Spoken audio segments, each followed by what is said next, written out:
The war asked America to speak in two voices at once, and the contradiction was present from the first days of mobilization. In cities and towns across the country, black men stepped forward to serve a nation that denied them equal standing, answering draft notices and volunteering in numbers that surprised even the War Department.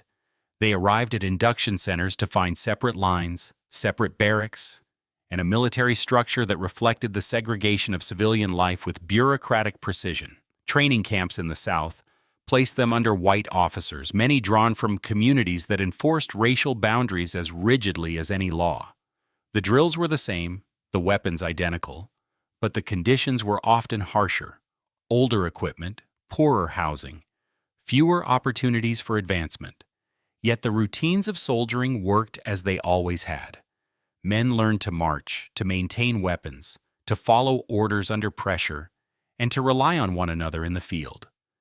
Discipline came not from slogans but from repetition, from shared fatigue, from the quiet understanding that survival depended on competence. As the war expanded, black units were steered toward labor battalions, supply details, road construction, and port operations, work that rarely earned headlines but kept armies moving. When combat assignments came, they were frequently the most exposed. Ammunition carriers under fire, tank destroyer crews rushed to collapsing fronts, infantry sent to hold ground already battered by artillery. Losses mounted with little ceremony. Letters home spoke carefully, measured by censors, but families read between the lines. For senior commanders, the unease had little to do with battlefield performance. Reports from training and operations showed units functioning effectively, often under conditions that would have broken less prepared formations. The discomfort came from something more fundamental. Armed black soldiers in disciplined formations challenged assumptions embedded deep within the institution itself. The military had long insisted segregation was necessary for cohesion, yet cohesion was precisely what these units demonstrated.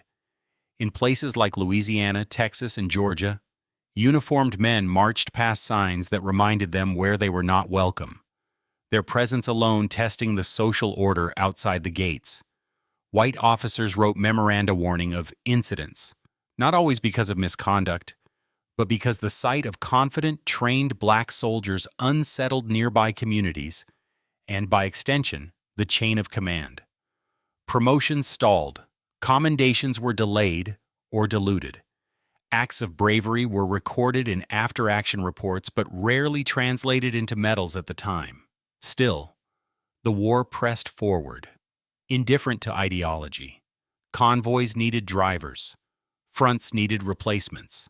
When German counteroffensives tore open Allied lines in Europe, units were committed where the need was greatest, not where policy was most comfortable. In winter conditions that froze engines and stiffened fingers inside gloves, black soldiers dug in, fired, advanced, and fell like any others. Their experiences shaped by the same fear, exhaustion, and resolve that marked the global conflict. They endured slights that were bureaucratic rather than violent, being passed over, reassigned, or erased from official narratives, while carrying weapons that required absolute trust from those who commanded them. By the time the war moved toward its final stages, the contradiction had not been resolved. Segregation remained intact, enforced by regulation even as victory speeches spoke of freedom and democracy. Yet something had shifted, quietly, within the ranks. The presence of trained, battle-tested black soldiers could not be unlearned. Their service had exposed the fragility of the assumptions used to confine them, even if the institution was not ready to admit it. When units stood down and men prepared to return home, they carried with them not only memories of distant fronts, but the knowledge that they had performed under fire for a country still divided against itself. The war ended without reconciling that tension, leaving it suspended in the silence between official records and lived experience. A reality understood most clearly by those who had marched, worked, and fought within its boundaries. By the time the war had settled into its grinding rhythm, certain units acquired names that were spoken carefully and never in official announcements. Their reputations did not come from citations or press releases, but from the way conversations changed when they were mentioned.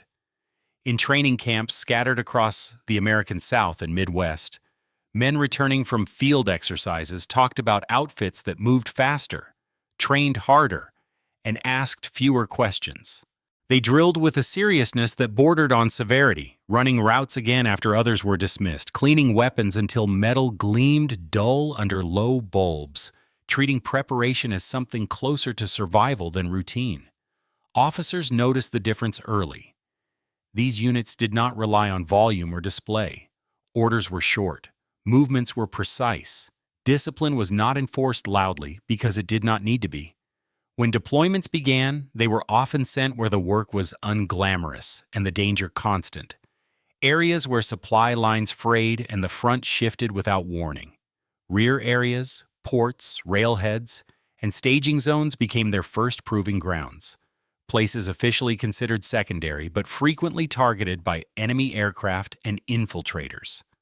Under fire, their reactions were immediate and coordinated. They returned fire without hesitation, secured perimeters, and countered probing attacks with a directness that surprised observers. German prisoners taken in these actions spoke cautiously through interpreters, noting that resistance stiffened and engagements ended abruptly once these troops appeared. Allied officers, some skeptical at first, began requesting them quietly when positions became unstable. Reports described enemy withdrawals occurring sooner than anticipated, strong points abandoned after brief contact, patrols refusing to advance once they identified who held the line. None of this translated into formal recognition. Instead, it moved along informal channels, comments in mess tents, notes passed between commanders, fragments of after-action discussions that never reached public summaries. The men themselves were aware of it only indirectly. They felt it in the assignments they were given, the way they were sent forward repeatedly, trusted to hold ground or restore order where confusion threatened to spread. In Italy, France, and along the fringes of major advances, they operated under the same conditions as everyone else. Mud that swallowed boots, nights broken by artillery, days spent waiting under the low whistle of incoming rounds. What set them apart was not a lack of fear, but an apparent willingness to move through it quickly, to close with the enemy before hesitation could take root. Officers who observed them in combat remarked on their aggression, not reckless in the careless sense, but purposeful, controlled, driven by the belief that momentum reduced casualties. Once engaged, they pressed forward, refusing to give the opposing side time to reorganize. German units accustomed to testing Allied resolve found little opportunity to do so. Engagements that might have stretched into hours ended in minutes. Resistance collapsed not because of overwhelming numbers, but because pressure never eased. Word of this spread faster than any official commendation. By late stages of the war, the mere rumor that these soldiers were moving into an area altered enemy behavior. Defensive positions were abandoned earlier. Prisoners surrendered sooner. Allied formations nearby reported a noticeable change in tempo once these units arrived, a tightening of operations, a sense that uncertainty had been replaced by intent. Yet in paperwork and public statements, their contributions remained understated. Citations were sparse. Praise, when given, was often generalized, detached from the individuals who earned it. The reputation lived instead in memory and experience, passed quietly among those who had seen it firsthand. As the war continued its relentless pace, these soldiers returned from engagements exhausted, wounded, and often unremarked upon beyond their immediate circles. They cleaned their weapons, wrote letters home, and prepared for the next assignment with the same seriousness that had defined their training. The battlefield did not record rumor, only results. And in that ledger, their presence had already made its mark, even if it went largely unacknowledged at the time. George S. Patton cultivated an image of absolute command, an officer whose authority flowed downward without interruption, reinforced by polished boots, clipped language, and a belief that war was won through momentum and will. In the armies he led, Hierarchy was not simply organizational, it was personal. Orders were meant to be obeyed instantly, without debate, and effectiveness was measured in movement and results. Patton admired aggression wherever he found it, praised speed, and had little patience for hesitation. Yet beneath that admiration ran a deep concern for control. Anything that complicated the clean lines of authority unsettled him, not because it threatened the enemy, but because it threatened the internal balance he believed an army required. As American forces expanded and absorbed units from across the country, Patton encountered formations whose discipline and capability were impossible to ignore. Reports crossing his desk spoke of black soldiers who trained hard, fought decisively, and carried out assignments with an efficiency that matched his own standards. On paper, this should have satisfied him. In practice, it produced a quiet discomfort. Patton's worldview was shaped by a strict sense of order, inherited assumptions about race, and a conviction that morale depended on clearly defined roles. Highly capable black combat units operating with autonomy cut across that logic. Their strength was not abstract. It was visible in field performance, in how quickly they adapted under fire, in the confidence with which they executed tasks normally reserved for white formations. Patton worried less about what they could not do than about what they could. In a military system built on segregation, effectiveness carried implications beyond the battlefield. Independent success challenged the rationale for keeping authority narrowly distributed, and Patton was acutely sensitive to anything that might blur those boundaries. His correspondence and staff conversations reflected this tension. He insisted on maintaining strict separation, framed as a matter of discipline and cohesion, even as operational necessity pushed capable units into roles that demanded initiative and trust. To Patton, image mattered almost as much as outcome. The army he presented, to superiors, to allies, to history, was one of orderly power, unmistakably controlled from the top. The presence of black units performing at a high level complicated that image, introducing questions he neither wanted nor felt obliged to answer. He did not doubt their fighting ability.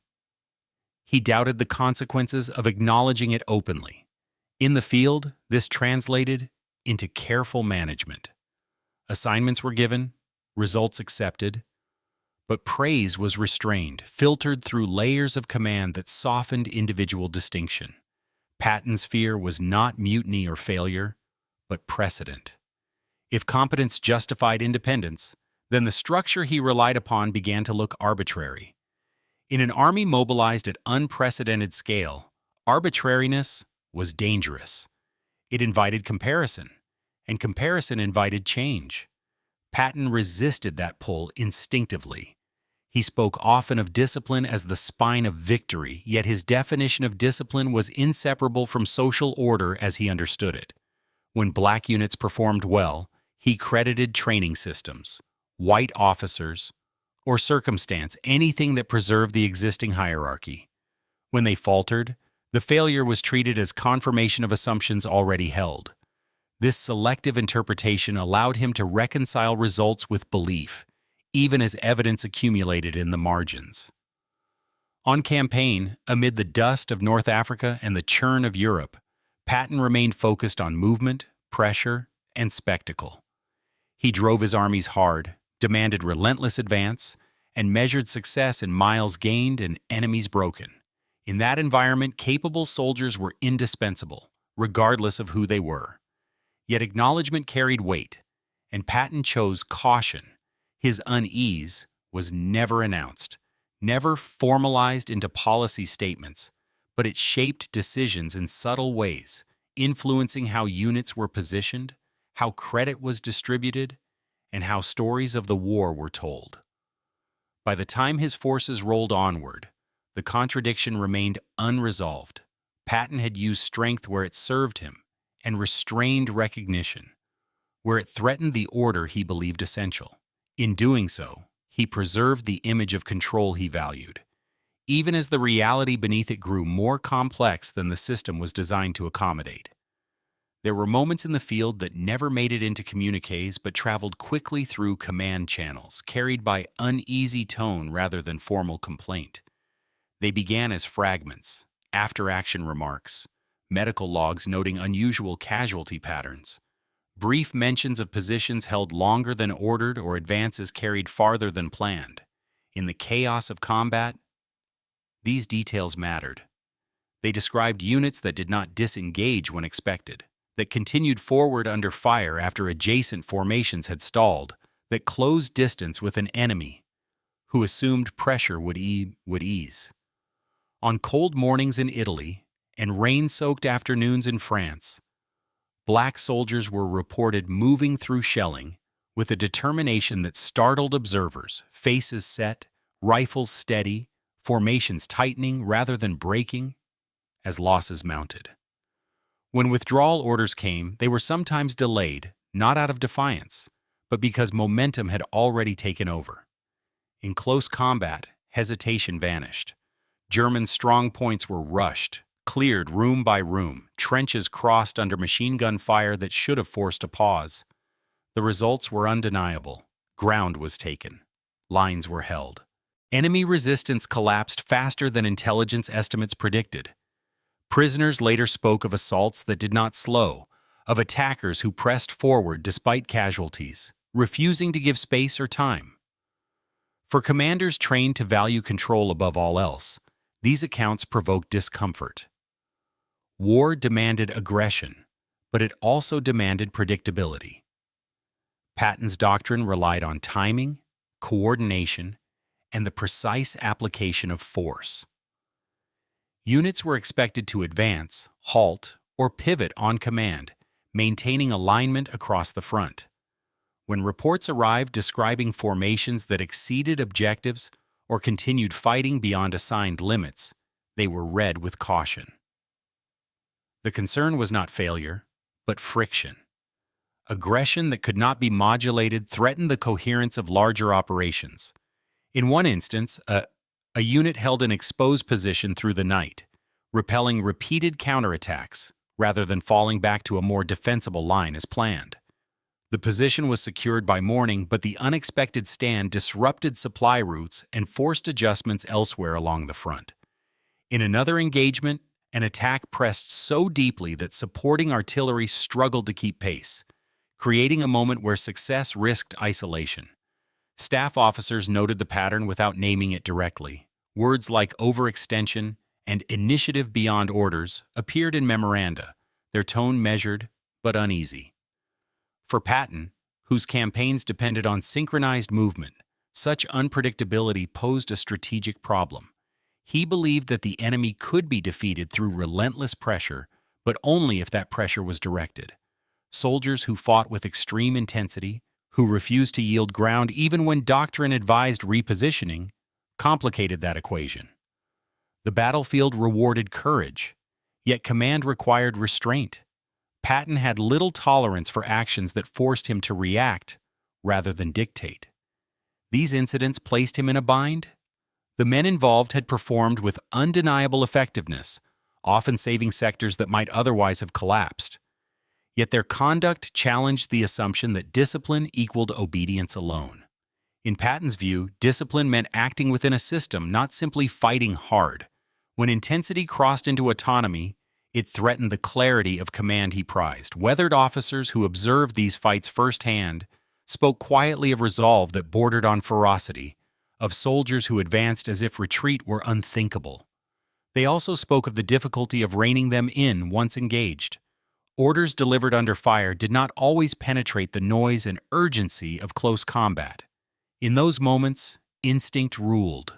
For men long accustomed to being underestimated, there was little appetite for caution once the fight began. Each engagement became an assertion of capability as much as a tactical maneuver. The enemy felt the impact immediately. Allied leadership felt it secondhand, filtered through reports that praised outcomes while questioning methods. As operations continued, these incidents accumulated, forming a pattern that could not be ignored. Patton adjusted assignments, pairing these units carefully, placing them where their intensity could be used. without destabilizing the larger plan. The battlefield remained unforgiving, indifferent to philosophy. Shells fell, lines shifted, and soldiers acted as they were trained. The tension between effectiveness and control persisted, unresolved, hanging over command decisions like cordite in the air after a firefight. In the end, the ground held and advances continued, but the unease lingered, rooted in the realization that the most dangerous element in war was not always the enemy across the line, but the unpredictable force of men who refused to break once committed. Success on the battlefield did not always lead forward. Sometimes it quietly closed doors. As reports accumulated showing effective actions and hard-won ground, a different pattern emerged away from the front lines, one that unfolded in offices, staging areas, and transport schedules. Orders that might have moved these soldiers into decisive roles were adjusted, phrased more cautiously, or set aside for later consideration. Deployment dates slipped without explanation. Units that had demonstrated reliability under fire found themselves reassigned to holding duties or rotated out just as momentum built. On paper, the changes appeared routine, framed as logistical necessity or broader operational balance. In practice, they slowed advancement and diluted impact. Staff officers rarely spoke of it directly.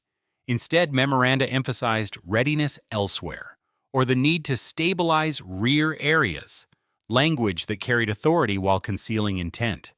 In the field, the men noticed only the result. After nights spent under artillery and days advancing through contested ground, they were told to wait, to stand down, to prepare for tasks that bore little resemblance to the fighting they had already endured. Victories were logged efficiently, stripped of detail, folded into aggregate summaries that praised units in general terms without identifying who had taken the ground or held the line. Names disappeared into totals. Casualty figures were precise, but recognition was vague. When losses came, and they came often, they were processed with the same administrative calm as any other. Bodies evacuated, equipment recovered, replacements requested. There were no speeches, no ceremonies beyond what regulation required. Families received notices worded with formality. The circumstances reduced to dates and locations. Among senior leadership, fear rarely took the form of objection. It manifested instead as delay, as hesitation disguised as procedure.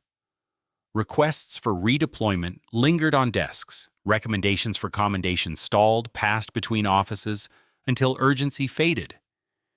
In some cases, credit for successful actions was subtly redirected, attributed to higher command decisions or supporting units rather than those who had closed with the enemy. This redirection did not require falsification. It relied on omission. A report could describe an objective secured without naming who secured it, leaving space for interpretation. The men involved understood the limits of protest. Military life offered little room to question orders and fewer avenues to challenge silence. They returned to barracks or bivouacs and waited, cleaning weapons already worn smooth, listening to distant fire that suggested the fight continued without them. The sidelining carried its own weight. Idle time after combat bred restlessness, a sense that effort had been acknowledged only insofar as it could be contained. Officers who had fought alongside them felt the strain as well, aware that performance was being managed rather than rewarded. Conversations ended abruptly when superiors entered the room. Recommendations were rewritten, softened, or withdrawn altogether. The system did not announce its intentions. It allowed momentum to dissipate.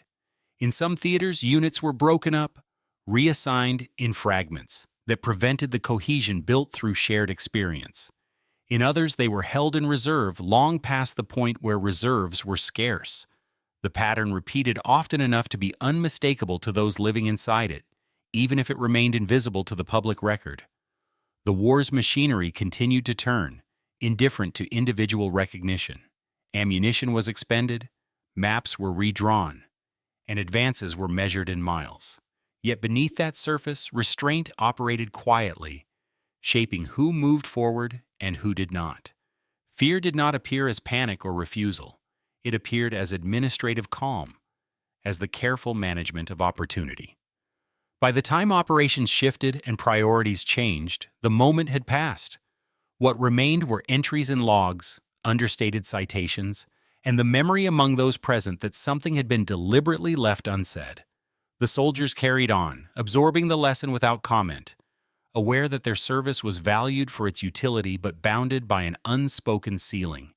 In the silence that followed each delayed order, the message was clear enough. Effectiveness would be used, but never allowed to speak too loudly for itself. In the end, the tension that ran through these campaigns was not rooted in doubt about battlefield outcomes, but in the implications of success itself. The fear that shadowed command decisions was quieter than panic and more enduring than anger. It was the fear that victory, achieved too visibly by those meant to remain subordinate, would force an accounting that the institution was unprepared to make. Patton, who measured war in momentum and results, understood power instinctively. He knew that what could be demonstrated under fire carried more weight than any argument made in offices or hearings. Black soldiers who fought well did not merely fulfill orders, they disproved assumptions by existing as disciplined, effective combatants within a rigid hierarchy. Their courage was not symbolic. It was practical, expressed in movement under fire, in pressure applied without pause, in ground taken and held. That kind of proof could not be dismissed as theory. It unsettled a structure built on distinctions that were meant to remain unquestioned. The discomfort did not come from the possibility of defeat. These men had shown repeatedly that they could win. It came from the realization that winning demanded acknowledgement, and acknowledgement threatened the careful balance of authority, image, and control that leaders like Patton believed essential to command. The war forced decisions to be made quickly, often without time for reflection. In that urgency, fear found expression not in refusal, but in management. Using success while limiting its meaning, accepting results while restraining recognition. Victories were absorbed into the larger narrative without names attached. Losses were borne without ceremony. The record grew thick with evidence that spoke plainly, even as the official story remained cautious and incomplete. The men themselves were left to carry the weight of their experience quietly.